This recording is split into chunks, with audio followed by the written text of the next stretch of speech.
Indonesia Pusat berkirim surat ke Bareskrim Mabes Polri untuk menangkap Ade Armando. Karena apa? Dia dengan terang-terangan melecehkan Allah, melecehkan Rasulullah, melecehkan Al-Quran, melecehkan Islam, melecehkan ulama. Itu sudah berapa tahun sampai sekarang tidak digubris gitu. Bahkan Ade Armando sampai sekarang dilindungi oleh negara, digaji oleh negara. Nah inilah yang terjadi, belum lagi yang lain-lain. Inilah realitas yang ada. Ma'asyiral muslimin rahimakumullah. Bahkan statement terakhir Profesor Yudian Wahyudi sebagai Ketua Dewan Pembinaan Ideologi Pancasila, dia minta kepada seluruh umat Islam se-Indonesia untuk bergeser dari ketaatan pada kitab suci menjadi ketaatan kepada konstitusi. Artinya apa? Umat Islam di Indonesia ini diminta untuk mencampakkan Al-Quran dan As-Sunnah. Jadi taat kepada konstitusi ciptaan manusia. Itulah statement yang terakhir dari Profesor Yudian Wahyudi sebagai Ketua Dewan Pembinaan Ideologi Pancasila. Jadi benar-benar gerakan peminggiran agama sangat terstruktur, sistematis dan masif. Bahkan sampai dalam lingkup pendidikan.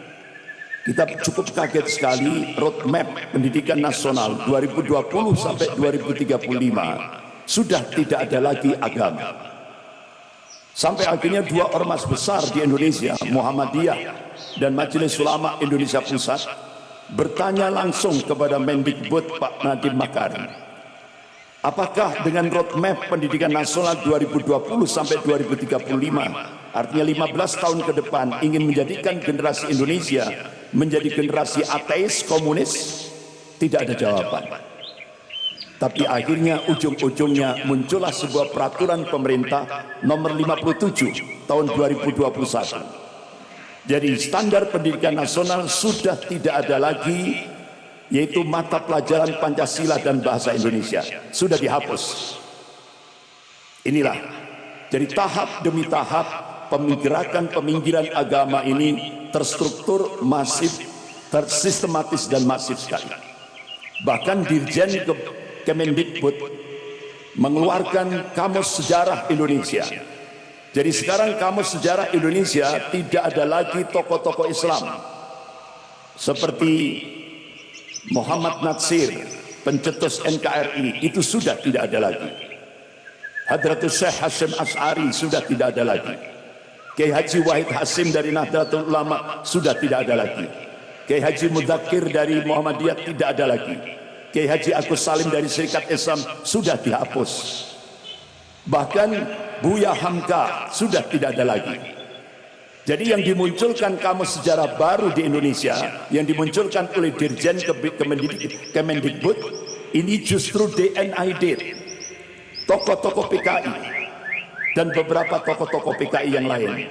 Inilah kamus sejarah Indonesia yang baru yang dimunculkan, sehingga akhirnya beberapa ormas-ormas Islam protes, termasuk PBNU protes, tapi tidak digubris.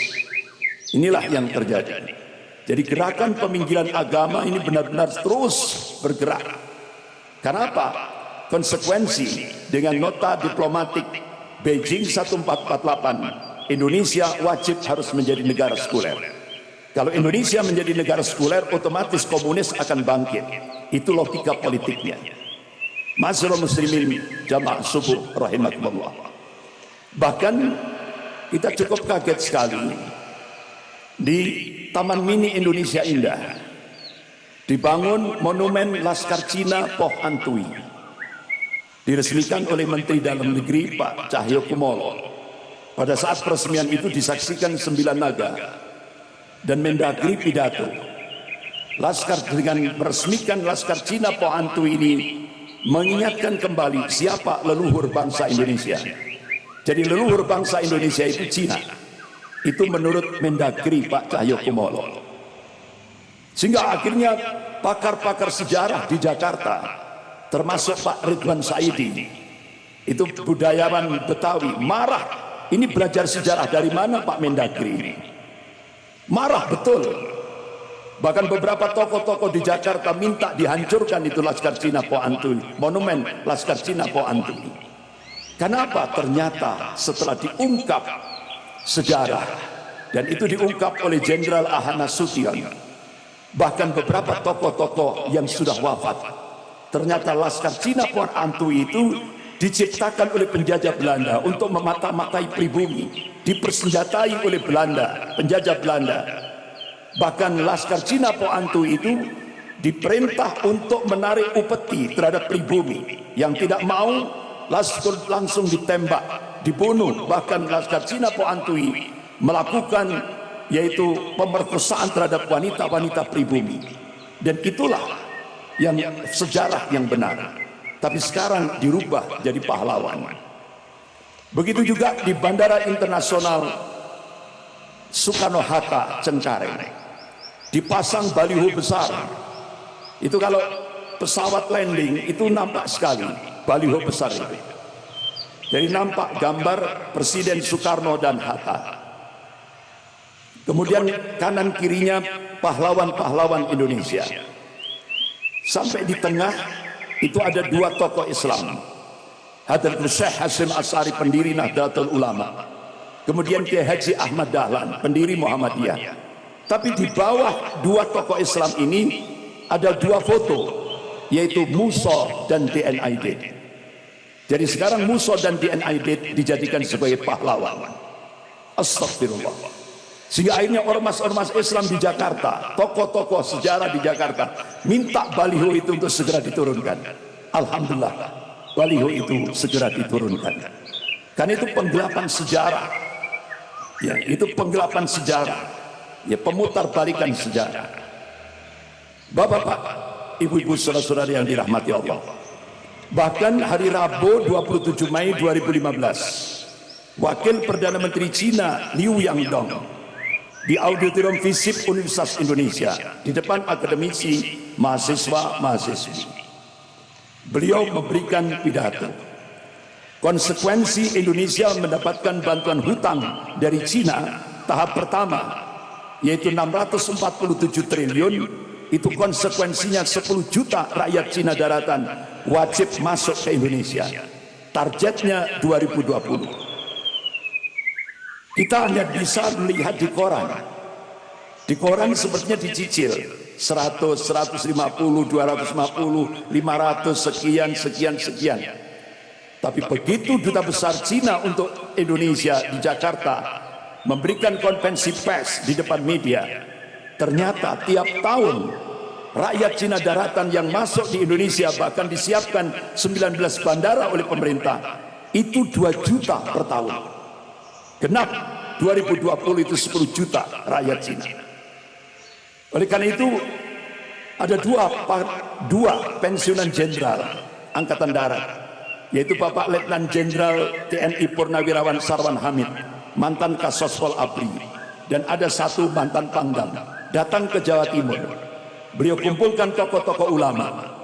Jadi ternyata tenaga kerja asing yang mengaku buruh dari Cina yang didatangkan ke Indonesia itu bukan buruh, rata-rata mereka tentara merah. Bahkan kita cukup kaget, di Jawa Timur markas tentara merah itu ada di Tempeh, Lumajang, dekat Lautan Pasir. Jadi itu kalau di remote itu pergerakannya ke Malang, Probolinggo, Jember. Nah, kita tidak tahu dari mana dia berangkatnya, itu dari mana, asalnya dari mana. Ternyata sudah ada markas tentara merah di sana. Tapi wa makar Allah wallahu khairul makirin. Mereka membuat makar, tapi Allah membalas makar mereka, dan Allah sebaik-baik pembuat makar. Akhirnya Allah letuskan Gunung Semeru, sehingga akhirnya markas tentara merah yang ada di Tempeh, Lumajang itu langsung dievakuasi. Jadi yang ngusir Allah sendiri. Alhamdulillah, selesai. Belum lagi yang di Kalimantan, belum lagi yang di Sulawesi, lebih banyak lagi. Ini sangat membahayakan. Bahkan bapak-bapak, ibu yang dirahmati Allah, pakar-pakar seperti Profesor Salim Said, guru besar ilmu politik dan ilmu militer Universitas Indonesia, Beliau memberikan statement di media. Jadi sekarang ini kader-kader komunis yang duduk di DPR RI, yang jumlahnya kurang lebih 200 lebih. Sementara politisi Islam cuma 179. Yang kader-kader komunis 200 lebih yang duduk di DPR RI. Bahkan kader-kader komunis pasca dihapuskan Letsus, jadi banyak kader-kader komunis yang menjadi bupati, wali kota. Bahkan ada yang jadi gubernur. Kader komunis jadi gubernur. Bahkan staf menteri 2 periode, Dita Indasari, kader Gerwani, itu bisa jadi staf menteri 2 periode. Luar biasa. Nah, itu menurut Profesor Salim Said. Mereka sekarang balas dendam dengan menggunakan kekuasaan. Balas dendam terhadap kaum muslimin,